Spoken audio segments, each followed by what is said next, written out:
So we had some customers who were wondering about the storage in the 347 SSX, and I thought I would run through the boat and show the different storage compartments, and I thought I'd start with the cabin and the most obscure location, the head.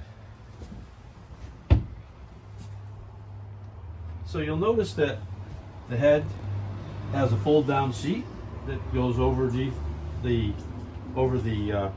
actual head itself, and that makes it nice because I'm 6'1" and I can sit in here and use the shower arrangement very easily with the hot water shower that this has. And I'm 6'1", like I said. I have headroom over my head, which I think is great.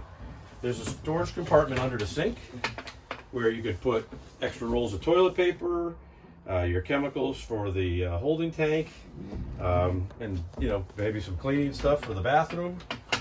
Also, the toilet paper holder is here. Okay, that holds the toilet paper.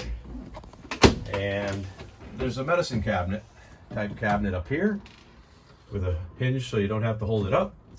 A friction style hinge, and this is large and could hold a woman's hair dryer and a bunch of cosmetics and hairbrushes and whatever else you want. I mean, it's a large compartment, over a hand width deep, and almost a couple hands high.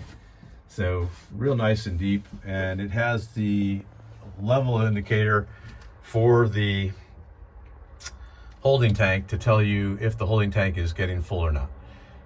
So that you can just spot that by looking in there and seeing the level of that holding tank. Coming back out, close the door. We've got our microwave oven. We've got the full electrical panel, which actually has a tiny bit of space on the side here that you could stick some stuff, maybe related to the electrical system.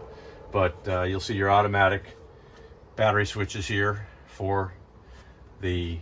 to switch the battery, so you don't have to do them manually. Just come in here, open that cabinet, and flip those switches, and the battery switches will go on.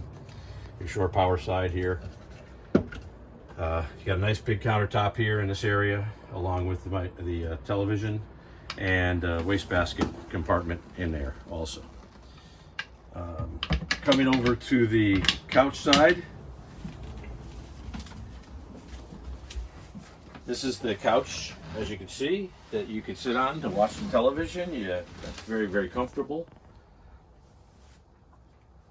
And you could seat 3 people in here very comfortably, and a 4th even.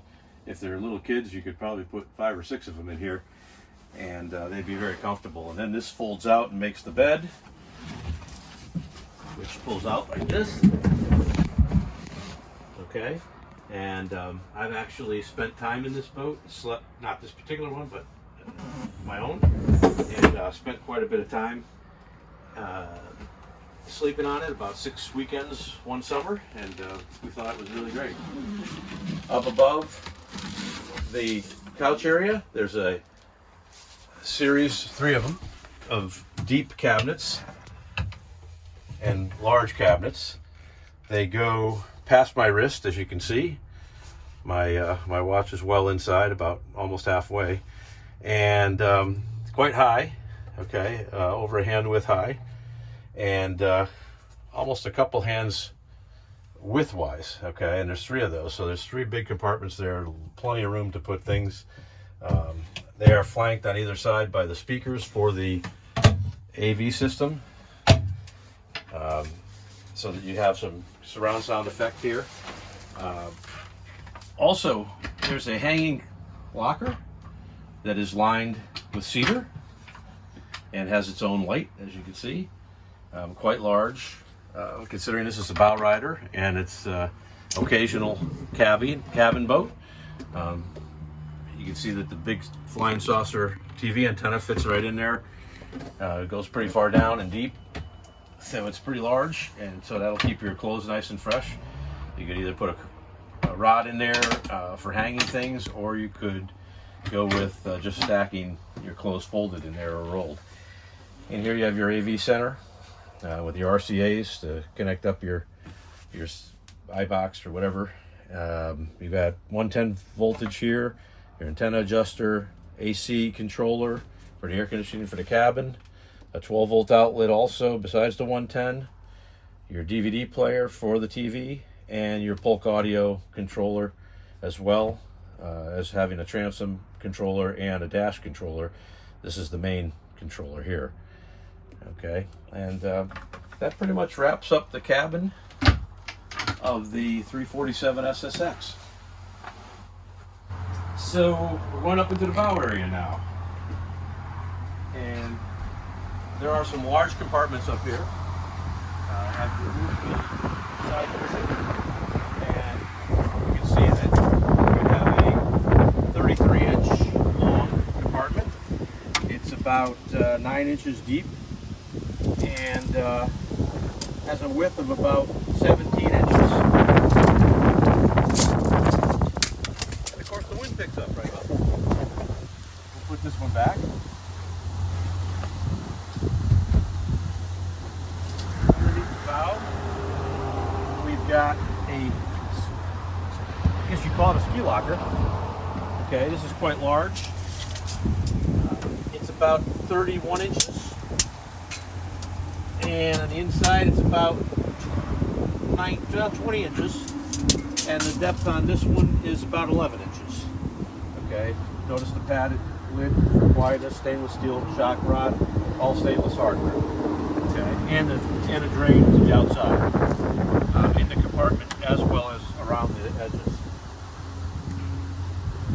Got some additional storage under the bow here on both sides. You've got a compartment that is a foot deep,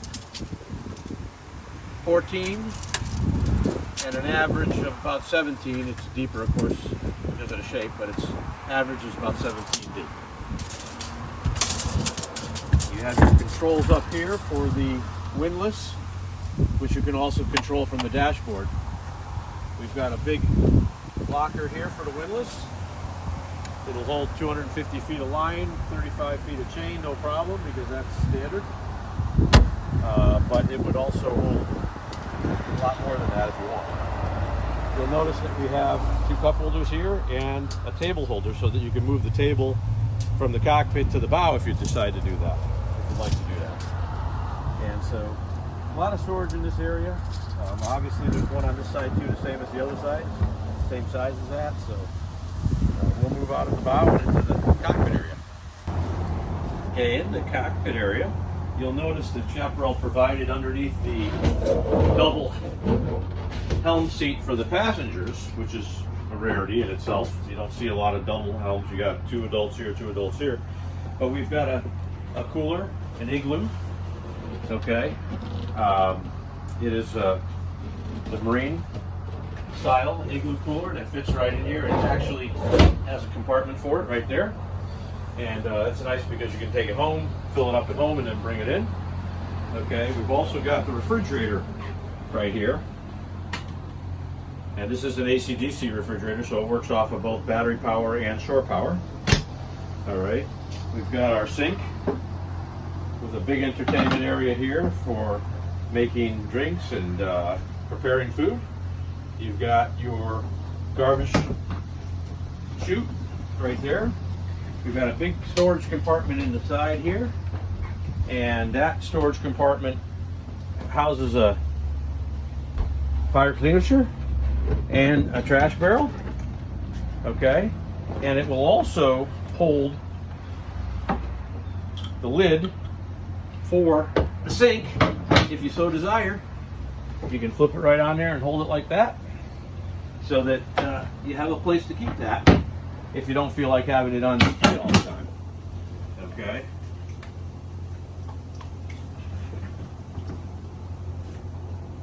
We've got 110 power here and 12-volt power here on the side also. Okay. As far as storage here, we've got a big compartment in this area here that is on gas spring hinges, and that's a large compartment also. It's about 9.5 deep. It's about 47, so it's almost 4 feet long. And width-wise, it is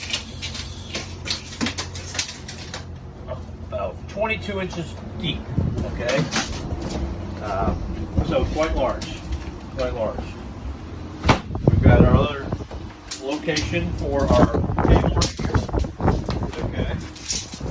And we're gonna get into the real big compartment on this boat, the real big storage. And I like to tell people about the story of this compartment. I'm gonna have my cameraman come around on this side and sit there so that he can show you this. So this compartment is absolutely immense. It's got a step in it, it's so big it has to have a step so that you can step down. And I like to tell people about my trip to Block Island in the 327, which was the predecessor to this boat, but the same exact basement as they call this. And that trip was in small craft warnings, by the way. Probably wasn't the smartest thing to do, but the boat did it really well. It's got a great running hull, 22-degree dead rise, so it really did a nice job. But in this compartment, I was able to keep my roll-up inflatable, which was about a 9.5 footer, my 8 horsepower Evinrude engine, my big Yamaha generator, 2400 generator, and my gas grill, and 2 scooters, all fit in this compartment. So it is immense. And it wasn't even tight. I still could have packed, I probably did pack my lawn chairs in there as well. The table stores here, the table legs store here, the flagpole stores here on this bulkhead. This compartment, as you can see, I'm a big guy and you know, not small anyway. And it's 67 inches, it looks like. About 68 inches actually long. And it is somewhere around, I think, 3.5 feet wide, as I recall. So it is actually a little over 3.5. It's 3 feet 8 inches. And the depth on it is, well, you can see I'm sitting in it, so about 3 feet deep. I'm sorry, nope, that's not true. About 32 inches deep. One really cool part back here is it actually has another area in here that you could fit a small generator, and I'm going to light it up for you so you can see it with my with my phone. You can see that there's a area over there that actually would take a little suitcase Honda 2000 or a Yamaha 2000, no problem at all. On the opposite side of that is the water tank. It's taking up the same space in front of the gas tanks. The 2 saddle tanks are right here, one for each engine on either side, on the outside for good balance. The boat, like I said, performs beautifully. This boat has the optional grill, gas grill, and it's located right here, already in here for you. I didn't have that, I had a Weber, but and a 2400 generator, which is a lot bigger than the suitcase, and it, like I say, all fit in here with ease, no problem. It was pretty funny when I got to Block Island and got with my friends and started pulling that stuff out. They couldn't believe it that I could fit all that in this boat. So that concludes the cockpit storage area. Really not a lot else about storage in this area that I could talk about, other than a couple little cup holders and things like that. So we'll leave it at that. And the only other compartment is the one on the transom, which will just come out here, and I'll show you. It's opposite the ladder, and that compartment I used on my boat for my rear anchor line. And I kept my rear anchor line and my chain in there. I kept my anchor separately underneath that seat there, but yeah, that concludes it. That's all our storage on this boat, which is quite a bit. Thank you for listening to me and hearing our story about the storage on the 347 SSX. Bye now. So these are kind of cool. We've got the courtesy lights on right now, and when you put the courtesy lights on, these blue lights come on the hardtop, and then you have the hardtop lights also, the 4, and those all change colors to blue, red, white, or off. Another cool feature of this boat. Okay. So I also had forgotten to talk about the engine compartment space because it's huge. It's so deep, they supplied a step in this area also. And when I was using the 327, which was the predecessor to the 347, which again had the same compartments, this area was very useful to me for putting my toolbox, which I kept underneath the step. I have quite a large collection of tools I bring with me when I go boating. And there was still room for other items. And you can see, you could keep, you know, your a milk crate in that area and throw some spare oil and antifreeze and whatever in that area. Over here you could have other items that you know you want to bring with you, either in a milk crate or some type of a basket or something, so that you keep it in place. This is a huge resource for mechanical type items, and having to spare space for those, which I really like. That's your hot water heater over there. You can see that we don't have all the batteries in this boat right now. So they're disconnected. The engine batteries are disconnected right now. But anyway, a lot of room in here, a lot of room to work around the motors. Just really great space in here. It's your, right there is your vacuum flush system, easy to get to and easy to maintain for valve replacement or bellows replacement when that comes, which is usually quite a ways down the way, just so you know. Not something you have to do all the time. So anyway, just thought I'd show this compartment too because I think it's really good.